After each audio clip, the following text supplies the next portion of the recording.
Well, that card was a disappointment.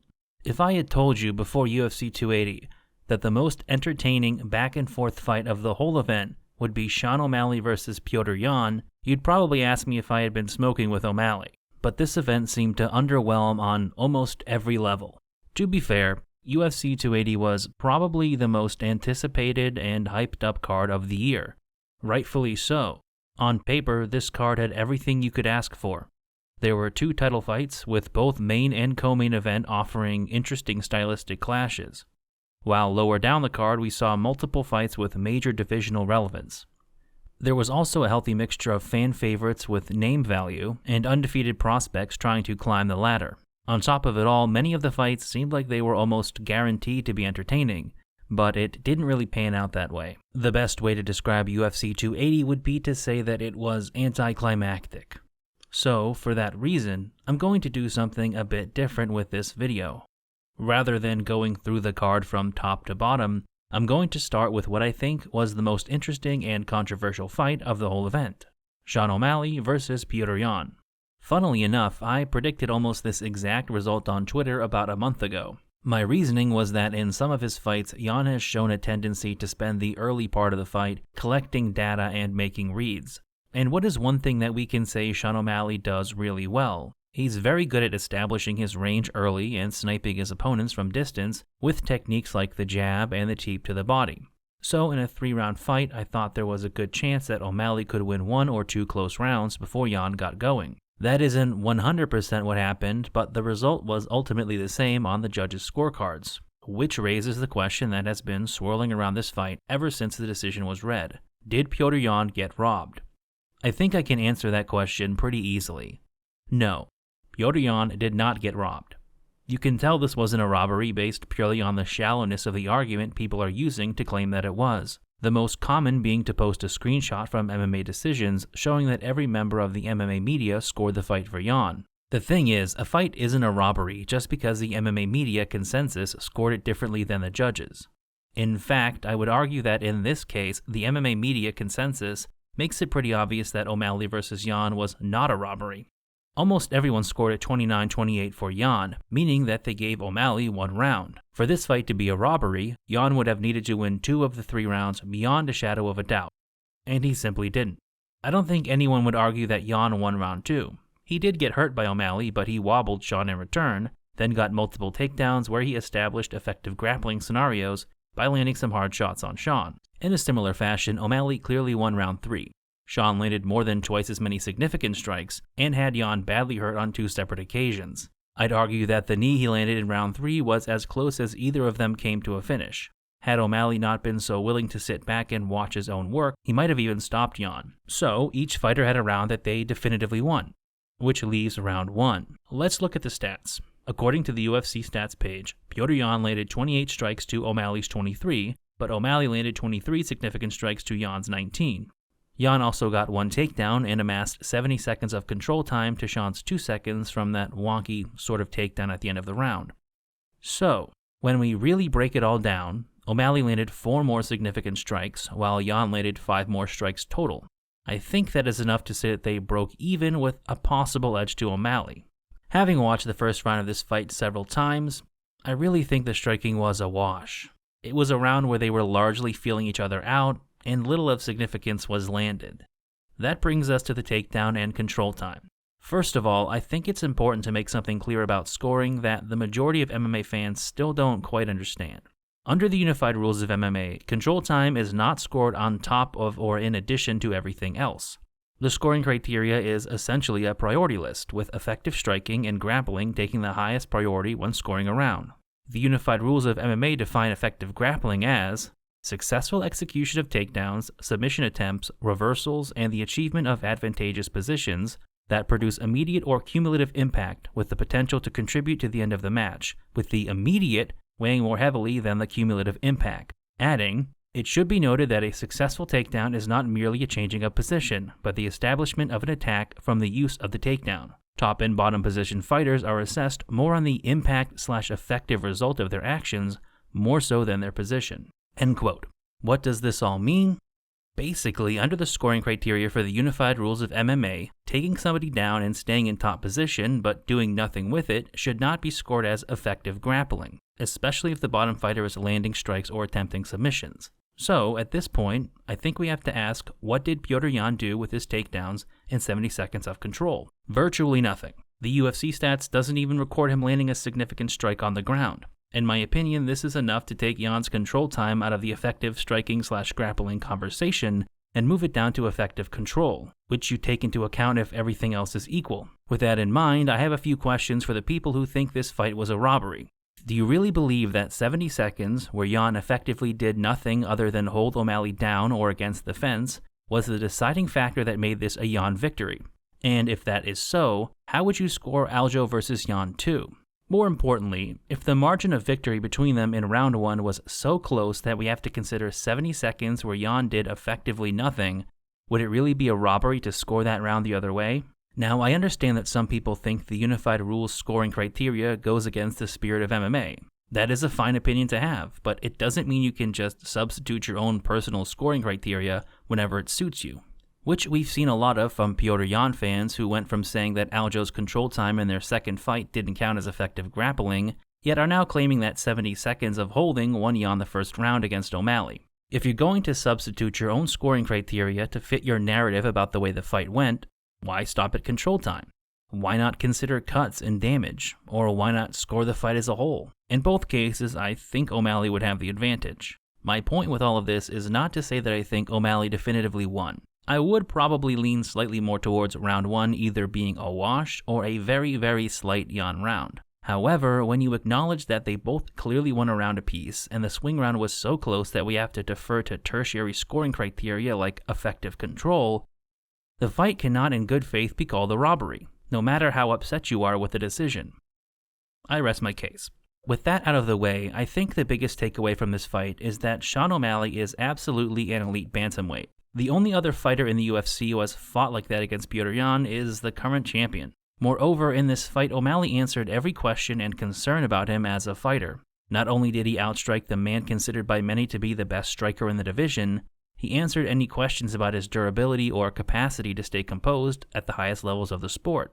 I think he even showed that he still has room to improve. Had he not gone for some ill-advised trips, and had he been a bit more aggressive in trying to finish Yan, his performance could have looked more dominant. I say this as an O'Malley hater myself, but this was exactly the kind of fight I wanted to see him in. One where he was tested by a top-tier opponent and proved that he belongs in the conversation of best bantamweights in the world.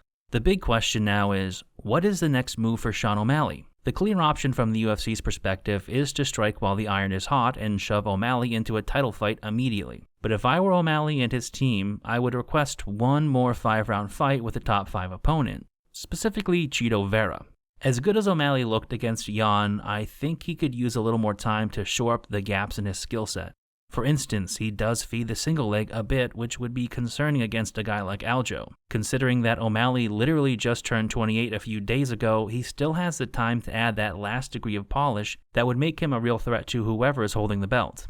And honestly, how excited would you be to see a rematch with this version of Sean O'Malley and the assassin that is Chito Vera in a 5-round fight? That would be fucking nuts. For Petr Yan, I think the answer is Merab Dvalishvili. It's a bit of a lower key fight, but in my opinion, Merab is the dark horse of this division. He has the ability to put Yan through his paces, if not possibly win that fight. That does, however, open up the question of who fights for the bantamweight title next. This might draw some groans from the viewers, but I say you have to go with Henry Cejudo. Yes, he hasn't fought since 2020, but he didn't lose the belt, and if anyone has walked away from the sport at their peak, it will be Cejudo. Despite being 35, he probably still has the physical abilities and a particular set of skills that would make him a tough fight for Aljamain Sterling. Speaking of Aljamain Sterling, let's move on to Sterling versus Dillashaw. That fight was a waste of everyone's time. If we're being honest, it was borderline fraud. I'll happily admit that I'm a fan of pointless, stupid violence, but there comes a time when it is truly pointless, as in nothing can be gained or accomplished through a certain avenue. TJ said as much about this fight in his post-fight interview, where he apologized for holding up the division. Dillashaw admitted that he blew out his shoulder in April and said that he had dislocated it about 20 times in training. There was no way he was going to win this fight, and even he knew it. The only reason he didn't pull out was because he didn't want to wait another year for a title shot. So he took a huge risk when the only payoff was that he showed how inhumanly tough he is, and possibly suffered irreparable damage to his shoulder in the process. So TJ didn't gain anything from this fight, but neither did Sterling. It took Aljo 8.5 minutes and almost 150 strikes to finish a guy who literally had one functioning arm and was flattened out, barely able to defend himself for the majority of the fight. It just doesn't look very good for a guy who has been a bit maligned as the champion. The only thing about this fight that stands out to me is that it makes me really wonder what the fuck is going on at these pre-fight medicals. It's one thing for Michael Bisping to cheat on an eye test, but how do you get past the doctors when a whole arm is connected about as firmly as a dollar store knockoff action figure? It also makes me question the integrity of the people officiating these fights. TJ said that he spoke to Mark Goddard before the fight and asked Mark to give him a chance to pop his shoulder back in if it got dislocated.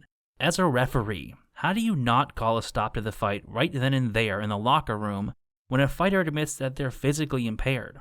Barring that, when you're watching the fight and TJ's arm does come out of the socket seconds into the fight and he's visibly grimacing and contemplating tapping out, how do you let him sit there and helplessly eat dozens of punches? How do you let it go to a fucking second round and let him take even more punishment? While I generally think Mark Goddard is one of the best referees in the game, this calamity of a fight made me lose a lot of respect for him. Even more concerning is the fact that TJ's team let him go out there in that state. Coaches and training partners can be really delusional about their fighters, but I can't believe that anyone who was working with Dillashaw thought he had a legitimate chance of beating Aljo with one arm. So why let him put himself through this process? The really dark possibility is that he was doing it because he needed the money, that he was weighing the risk of irreparable, possibly career-ending damage against the basic necessity of putting food on the table. I'm not going to go on a long rant about fighter pay or healthcare, because I know most MMA fans tune out whenever the topic is broached. But I don't know how people can look at situations like this, or even significantly more depressing ones, and not think that fighters need more equity with the UFC, if for no other reason than their long-term health and stability. Moving on. On a night where a dude dislocated his shoulder and was pummeled into a mercy stoppage, you wouldn't think there could be a weirder fight, but I would conjecture that Oliveira versus Makhachev might have been. It was just so anticlimactic, especially after all of the hype and anticipation that was built up over the last couple of months. I'll admit that beforehand I couldn't say with confidence how I thought this fight was going to go, but I thought that if Islam was going to win, it would be later in the fight after wearing Oliveira down. I didn't predict him dropping Oliveira and then slashing past his guard into an arm triangle in the second round, particularly after Oliveira did a respectable job of defending himself on the ground in the first round and was able to stuff Islam's takedown attempts in the second. We didn't get a war of attrition though. We got a weird fight where Oliveira kind of pulled guard early on and then tried to work from the bottom for a while. Then after getting back to his feet and trying to work in the clinch for a hot second, he got tripped and spent the rest of the round pressed up against the cage on his back. The second round seemed to be going a little bit better for Mr. Olives, as he was able to stuff a takedown from Makhachev and attempt to get his striking going, but then he got bonked on the head and submitted. Again, it just felt so weird and anticlimactic. I was watching this fight with other people and we all kind of had the same reaction of, oh, well, that happened, I guess. After I watched the fight back a few more times, my opinion changed a little bit.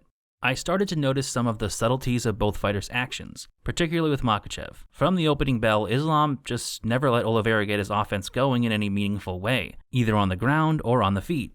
Specifically on the feet, Makhachev was setting up that fight-ending right hook counter from the beginning. The fact that the knockdown came while Oliveira was throwing one of his favorite techniques, the jumping switch knee, tells me that Islam's team game planned for that exact scenario. At any rate, this was a pretty impressive performance by Makhachev that answered most of the questions people had about his potential. Going into this fight, the main complaint about Islam was that he had never faced an opponent of this level before, that he hadn't earned a title shot. Like Sean O'Malley, he proved that he really did belong in the conversation of best lightweight in the world. Beyond that, he also showed that his striking is, if not exactly polished, dangerous enough to make him a threat on the feet against just about anyone in the division. With all that in mind, I'm not sure about the prognostications that Islam is taking the torch from Khabib and establishing a long reign at the top of the lightweight division. First of all, while he did show punching power and a good game plan, there were some concerning holes on display when he threw more than one or two punches. He showed that he still has the same defensive liabilities that led him to get KO'd in a previous fight. Arms flailing wildly, chin up, no head movement. It's far from impossible that somebody could capitalize on a defensive hole like that. I could see a guy like Beneil Dariush, for instance, taking advantage of a lapse like that and knocking him out. And at 31, it's unlikely that Islam is going to make any huge technical improvements. That's another thing. I think people have a tendency to believe Islam is younger than he actually is because he is viewed as Khabib's protege, but he is still on the wrong side of 30, even if just. He's still in his prime, but also at the stage in a fighter's lifespan where they typically don't make those massive leaps in technical ability that you see from fighters in their 20s. What Islam is now is likely to be the finished product, with maybe some minor adjustments coming over the years. And this is just a fact, but no fighter in UFC history has defended the lightweight title after the age of 32, unless you consider Sean Sherk defending at 33, then pissing hot and being stripped. Could Islam Makhachev be the fighter who breaks the mold? Possibly, but history and the stats are just not on his side as far as a long-term reign is concerned. There is one more problem, too. I know people mocked Kevin Lee for saying he saw holes in Khabib's game, and everybody laughed when Michael Chandler said that Khabib would be 29 in Chandler after they fought, but there has been a legitimate lack of wrestlers at the top of the lightweight division for like 6 to 8 years now. If you really had to think about most successful wrestlers at 155 in recent memory, outside of Khabib and Islam, who would you name? Rafael dos Anjos, maybe? The point is, it's a very short list. For a while, the division has been top-heavy with predominantly striking-based fighters. Even the guys in the division with wrestling backgrounds like Tony Ferguson, Justin Gaethje, and Michael Chandler often choose to strike instead of wrestle. But recently, the tide has started to turn, and we're seeing a resurgence of guys who can strike and grapple, both offensively and defensively, at a high level. Guys like Fiziev, Dariush, Gamrot, Saryukian, and Ismagulov are creeping up those rankings. In a year or two, Islam could be staring down a murderer's row of very difficult fighters at a point in his career where historically nobody has defended the lightweight title. There is no point in musing about who Islam is going to fight in the immediate future though, because we already know that Alexander Volkanovski is getting the next title shot. Honestly, I think that is a more interesting fight than a lot of people are willing to admit right now. Yes, Makhachev's physicality and size will probably be a lot for a smaller guy like Volkanovski to deal with, but how many people have muscled Volk around in the past? He's a brick shithouse in his own right. Volkanovski will also actually have a small reach advantage, and will for certain be the faster fighter by a considerable margin. He also has a great team around him that will probably be able to come up with a good game plan. I'm not going to do a technical breakdown of the fight because it's above my pay grade, but with some of the holes in Islam's stand-up, I think there is a possibility for Volkanovski to do Volkanovski shit in that fight. But that is something that remains to be seen. For Oliveira, the future is a bit less straightforward. With the way he fights, I doubt he's more than 2 wins away from a title shot. Maybe 1 win under the right circumstances. If Poirier versus Chandler isn't a de facto #1 contender fight, I think rematching Charles with the winner is a solid idea. Likewise, a fight with Beneil Dariush to determine the next in line would be just as good and potentially just as entertaining. The wild card would obviously be a fight with Conor McGregor. However, this depends on which division Conor wants to fight in and how long Oliveira is willing to sit out. As according to Dana White, Conor will have to go through the 6-month USADA testing period. Either way, anybody in the top 10 would be an entertaining matchup for our boy Charlie Olives. Beyond the top 3 fights in this card, there were only 2 others that I feel are worth talking about. First, Beneil Dariush versus Mateusz Gamrot. It's pretty rare that a fight in that second fight of the pay-per-view card, Dead Zone, ends up being one of the most relevant and important fights of the night, but I think that was the case with Dariush versus Gamrot. It may not seem like it at first glance, but I believe this is the fight that really signals the changing of the guard at 155. It was essentially the future of the lightweight division coalescing into a fight that will be very relevant as we see the newer breed of 155ers start to clear out the Poiriers, Gaethjes, and Chandlers over the coming months and years. Before UFC 280, I predicted that this would be a sleeper hit, and I wasn't wrong. This was a fantastic performance for Dariush and a fight loaded with entertaining moments and exchanges. The first round was the closest in my opinion, but it also had the most fun scrambles of the fight. Dariush wasn't able to 100% neutralize the wrestling of Gamrot, but through scrambling and threatening with submissions, he prevented Gamrot from building momentum or establishing positions. Over the next 2 rounds, Dariush started to take over pretty strongly. He was punishing Gamrot for his takedown attempts by blasting him with knees to the body whenever Gamrot shot. When they were standing, Beneil was also landing his jab, straight left, and leg kicks with frequency. Round 3 was more of the same, with the added bonus of Dariush landing a huge left hand that dropped Gamrot. Overall, this was a great performance from Dariush, where he looked elite in every facet of MMA. His striking was crisp and diverse in the parts of the body that he targeted, and when it came to the grappling, he was prepared not just to defend takedowns, but also to attack from the back to create scrambles and get back to his feet before Gamrot could really get anything going. The fight felt like Dariush saying that he is ready for the very top of the division. If we're going strictly off of merit, it's hard to argue that he doesn't deserve a title shot. He's been an unheralded guy for much of his career because he took the long and hard route to get to this position, but he's currently on an 8-fight win streak with some pretty solid performances. The problem for Dariush is that as long as you have guys like Oliveira, Poirier, Chandler, and possibly Conor at the top of the division, it is going to be hard to break through and get a title shot on merit alone, which I feel is the same position that Belal Muhammad is currently in after his fight with Sean Brady. This is the last fight I want to talk about from 280 because the less said about the rest of the card, the better. In this fight, Belal Muhammad made a good case for why he deserves a title shot. He fought down in ranking against a tough, undefeated prospect, and he got the TKO, on the feet no less, which puts him on a 9-fight unbeaten streak, by the way. Under most circumstances, this would probably be enough to earn a title shot, but the welterweight division is facing a logjam that is worse even than lightweight. Depending on how Edwards vs. Usman 3 plays out, and whatever happens with this potential Covington vs. Chimaev fight, it could be a year at least before Belal gets a title shot. That is a long time to wait, especially for somebody who is already 34, and when a title shot is far from guaranteed. So, if he is to take another fight, who should it be against? For me, the answer is Jorge Masvidal. Not because I think that fight is really meaningful as far as merit or ranking goes, but like it or not, Masvidal is still a big name. Beating Jorge would probably give Belal just that little extra kick that he needs to stay in the discussion while he waits for the rest of the division to shake out. Overall, UFC 280 was a bit of a letdown. Most of the fights were mid at best, and the card will probably be remembered more for the controversy surrounding O'Malley vs. Yan and the torch-passing ascendance of Islam Makhachev than anything else. As always, I want to thank you for watching the video, as well as liking, commenting, and subscribing. And a special thank you to my supporters on Patreon who help make these videos possible. Thank you.